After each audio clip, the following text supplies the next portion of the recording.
This video is a walkthrough of the best practices for installing PDI's thermal wire cable used for thermal integrity profiling. We will cover everything necessary to ensure a successful installation on your project. If after finishing this video you have any further questions, please contact us. Each shipment of thermal wire cable from PDI comes with a document that highlights what is covered in this video.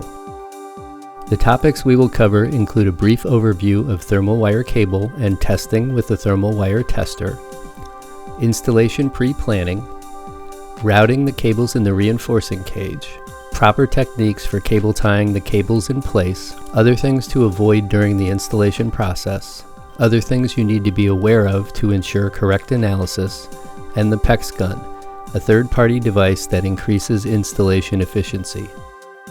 Thermal wire cables. This picture depicts a typical thermal wire cable installation. Depending on the information provided by the customer, thermal wire cables are generally boxed by length, pier number, or individual pile number, and the box is labeled accordingly.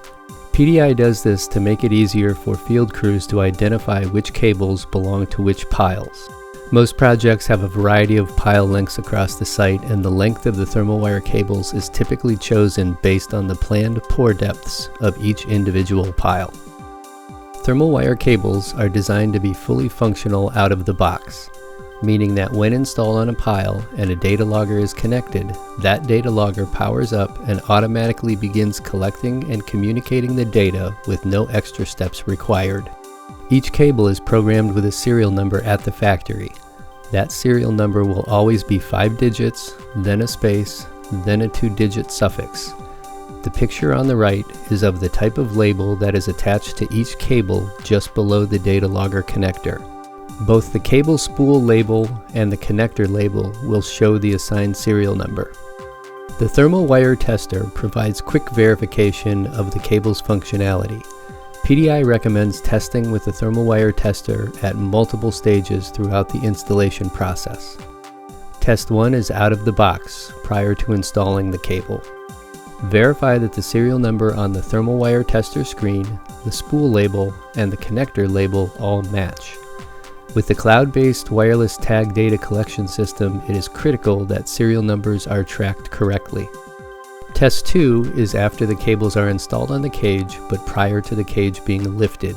Test 3 is after the cage is lifted, but prior to concrete pouring. If there are issues, testing at these 3 stages helps identify in which part of the installation process they are occurring. Thermal wire tester use. The thermal wire tester is easy to use. Connect the cable with a simple twist and the device powers up automatically. Screen 1 will show a series of 5 continuity checks. Screen 2 will indicate the cable's serial number, the number of sensors being read versus the number of sensors the cable was programmed for, and the current active temperature range of all sensors. If any of the 5 continuity checks on the first screen read done or fail instead of pass, there is a problem with the cable. The second screen will then indicate the number of sensors being read and an error location for the problem. If possible, PDI recommends taking a cable in this state out of service and replacing it. Installation pre-planning. There are a number of things that need to be well thought out prior to pulling the first thermal wire cable through the cage. Thermal wire cables are installed on longitudinal bars at 1 cable per 1 foot or 30 centimeters of shaft diameter. The cables run full length to the bottom of the cage with the goal to have the last sensor within 1/2 inch or 1 centimeter of the end of the bar. The cables are uniformly spaced around the reinforcing cage. For a starting point, count the number of bars and determine the equidistant spacing based on the required number of thermal wire cables. Or calculate the circumference and divide by the number of cables. After determining the spacing required for the cables, it is critical to evaluate which bars to use based on avoiding anything that can potentially damage the cables during installation, cage lifting, or concrete pouring. Mark out and avoid cage lift points. Any place along the entire length where a bar will have lift straps or chains, or will be contacted by any piece of equipment during the lifting process, should be avoided. Avoid placement adjacent to centralizers. Many centralizers are the plastic wheel type designed to spin, which could damage the cable. Avoid placement on or next to CSL tubes. During cage lifting, CSL tubes can shift considerably, causing potential issues with the cables. As this picture demonstrates, having the cable on the opposite side of a bar adjacent to a CSL tube is okay.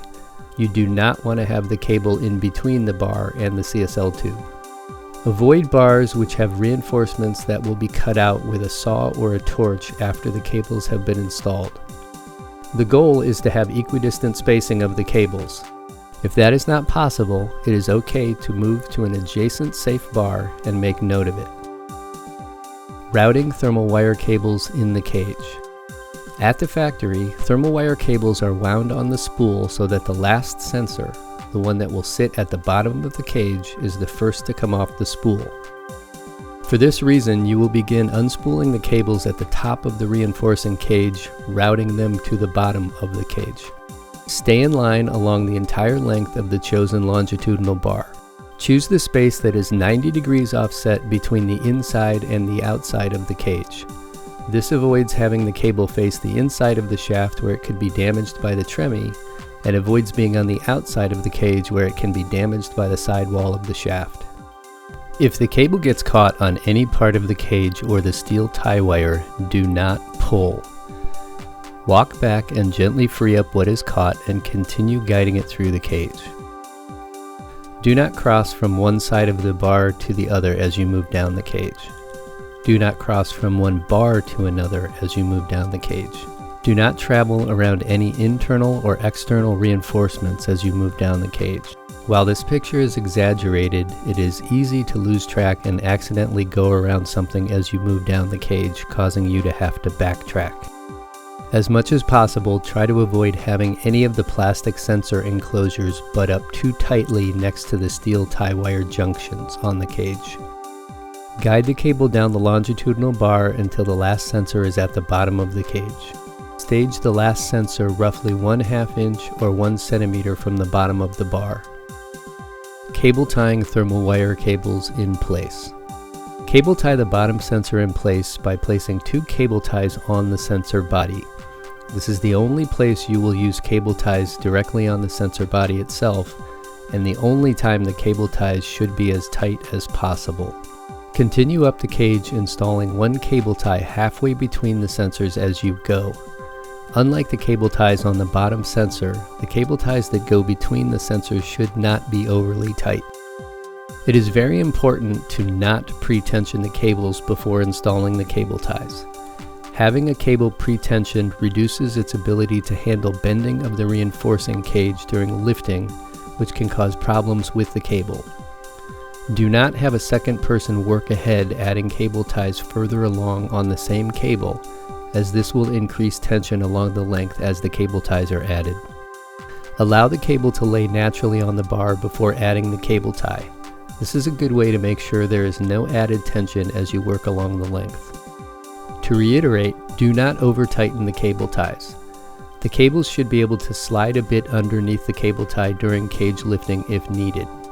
Once you reach the top of the cage, wrap any excess sensors and lead cable in a bundle and cable tie out of the way in a safe area between longitudinal bars above the planned concrete pour depth. Make sure all of the cables on the cage are aligned vertically. Starting at the bottom of each chosen longitudinal bar, make sure the starting elevations of the sensors match, and continue to keep them matched as you work up the cage. Other things to avoid. The cables cannot be trimmed if a change in pile length reduces the number of sensors needed. Trimming the cable will result in a complete loss of data. Instead of trimming, route the extra sensors created by a shortened cage back up the same longitudinal bar, cable tie them safely out of the way, and make note of the number of extra sensors. Do not use the steel tie wire used to assemble the reinforcing cage as a substitute for cable ties. When climbing the cage for any reason, do not step on or walk on the installed cables, and do not grab them either. Do not torch or cut near the cables unless they can be fully protected during the process. Do not use boards, shovels, or any other tools near the bars where the cables are installed if vacuuming concrete at the surface after pouring. Other things to be aware of. Consider any process during the cage install, cage lift, or concrete pour not mentioned in this video that could potentially damage the cables. Fill out as much information as possible on the PDI thermal field log. If you do not have these forms, please contact us. Complete and accurate information is crucial to correct pile analysis. Inaccurate or incomplete information can have significant negative consequences during the analysis phase. Correct serial numbers and knowing the location of each serial number in the pile is critical for correct data access in PDI's cloud-based wireless tag system. The last thing we're going to talk about is the PEX gun. This is an optional, non-PDI affiliated product that we recommend to speed the thermal wire cable installation process. It is a battery-operated device that automatically dispenses thin, flexible tie wire with adjustable tension. Unlike the steel tie wire used to assemble reinforcing cages, the light gauge wire that the PEX gun dispenses still allows the cable to behave in the same manner we recommend with cable ties. It can be used on single longitudinal bars up to 2 inches or 5 centimeters in diameter and greatly increases the efficiency of the cable installation process. It can be purchased directly from the manufacturer at www.pexgun.com.